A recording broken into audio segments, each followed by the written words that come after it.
आणि आता बातमी सांगलीकर श्वानप्रेमींसाठी अत्यंत महत्त्वाची आहे, कारण यंदापासून कुत्रा पाळणाऱ्या सांगलीकरांना 5,000 रुपये शुल्क आकारण्यात येणार आहे। सांगली महापालिका क्षेत्रातल्या सगळ्या श्वानप्रेमींच्या खिशाला जोरदार झटका बसणार आहे।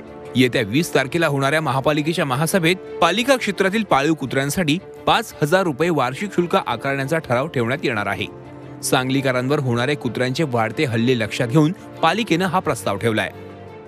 20 तारखेच्या महासभेमध्ये महानगरपालिका क्षेत्रामध्ये जे पाळीव जे कुत्रे आपले आहेत त्यामध्ये सगळ्यांना आपण नंबर देऊन बिल्ड देणार आहोत आणि त्यांना वर्षाला 5,000 रुपये महानगरपालिका फी करावं अशा पद्धतीचा ठराव उद्याच्या महासभेत होणार आहे। आणि निश्चितपणे त्याबद्दल जे भटकी कुत्री जे आहेत त्या ठिकाणी तुम्हाला सांगतो लहान मुलांना वगैरे चावतात वगैरे जे प्रकार घडतात निश्चितपणे येत्या काळामध्ये थांबतील।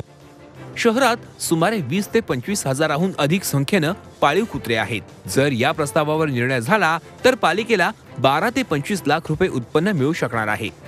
5,000 रुपये घेऊन सरकार महापालिकेची तिजोरी भरून त्या कुत्र्यासाठी महापालिका काही करणार नाही किंवा मालकाला काही सुविधा देणार नाही। असं असताना केवळ पैशासाठी हे प्रस्ताव आणणं हे योग्य नाही।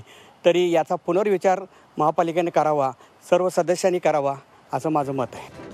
भटक्या कुत्र्यांचा सामान्य सांगलीकरांना त्रास होतोच, पण याचा फटका आता खुद्द श्वानप्रेमींनाही बसणार आहे। नव्या श्वान करारा वैतागून पाळीव कुत्रे मोकाट सोडण्याचा निर्णय मालकांनी घेतला तर सांगलीकरांवरचे कुत्र्यांचे हल्ले कमी होण्याऐवजी वाढण्याचीच भीती जास्त आहे।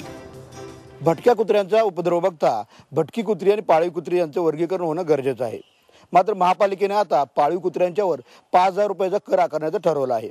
याला नागरिकांच्यातून विरोध होते। कारणही तसंच आहे, कारण महापालिकेचा प्रयत्न म्हणजे रोग रेड्याला आणि औषध पकडल्याला असाच आहे।